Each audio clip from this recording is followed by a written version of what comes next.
Visem Privyet! Welcome to Avril Yan channel. So today, isi-share ko sa inyo kung gaano nga ba katagal ang hinintay namin para makakuha ng PSA Marriage Certificate. So, di ba, meron akong video na nag-comply at nag-submit ako ng mga requirements sa DFA Asiana para sa aming report of marriage dahil wala kaming enough time nung ako ay nasa Russia. So, talagang no choice, umuwi ako at sa Pilipinas na ako nag-process ng report of marriage sa DFA Asiana.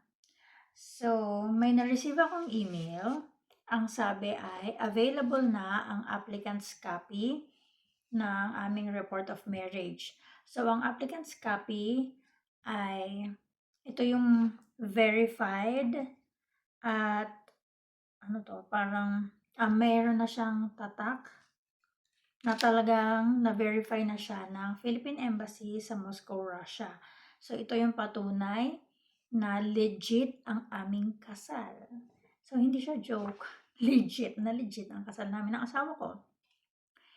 And, ito na. Papakita ko na sa inyo. Ayan. And, nakalagay ito ay applicant's copy. Ayan. So, ano ba ang nakalagay dito? Ito lang ay copy ng mga documents na sinabmit mo. Ito nga pala, since ako lang mag-isa ang nag-process ng report of marriage namin mag-asawa, hiningan ako ng requirement na affidavit of explanation. So, nakalagay lang dito na parang pinapaliwanag mo lang na kasal ka sa husband mo, kailan naganap ang kasal, saan, and ano yung dahilan kung bakit hindi siya nakapirma sa report of marriage form. So, again, ito 'di ba yung report of marriage form. Ito yung form na ipapanotaryo natin sa Pilipinas bago siya ipasa sa DFA Asiana. So, 'di ba yung may mga attorney na hindi sila tatanggap or hindi sila magnonotaryo kung hindi nila kaharap mismo yung tao na involved doon sa form na yon.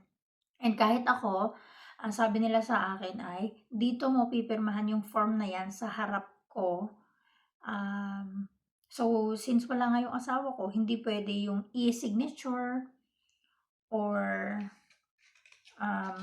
iuuwi ko yung form na may pirma ng asawa ko, hindi rin niya tatanggapin. So, yun nga ang in-advise sa akin sa DFA. So, eto na, affidavit of explanation. And kailangan yung affidavit of explanation, ito ay, of course, notarized din siya. Ayun. And ano pa ba ang nandito? And, so ayun, itong report of marriage form na applicant's copy ay kinuha ko sa Double Dragon sa Pasay lang din. Nandito ba yung address? Basta doon. Madali lang siya hanapin. Double Dragon sa Pasay. Malapit lang din siya sa DFA Asiana. And nung nakuha ko na to, ay agad-agad, syempre nagmamadali ako.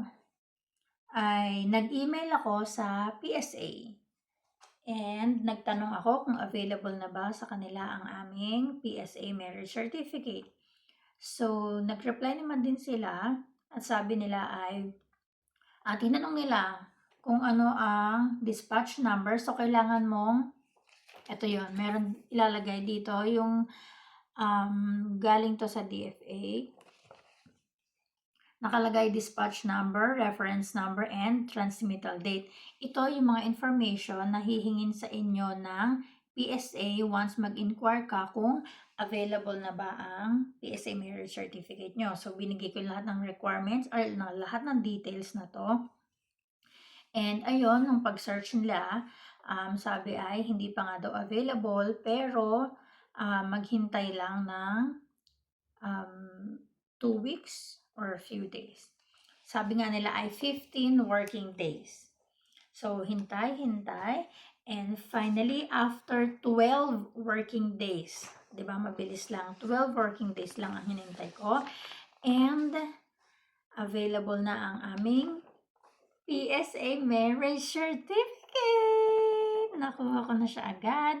At ito ay talagang pinuntahan ko sa main office sa East Ave, Diliman, Quezon City. So, bago ka pumunta doon, kailangan ng appointment para makapasok sa office. And, ayun. Ay, nakakaiyak! Oy, nakakaiyak talaga. So, finally, ibig sabihin, legal, legit ang aming kasal. At recorded na siya dito sa Philippines. Yay! And ang next step ko naman ngayon, dahil ako ay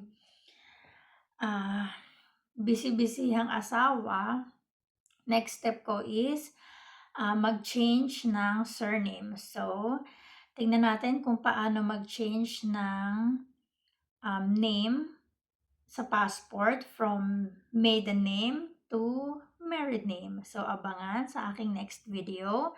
That's all for today. Paka-paka!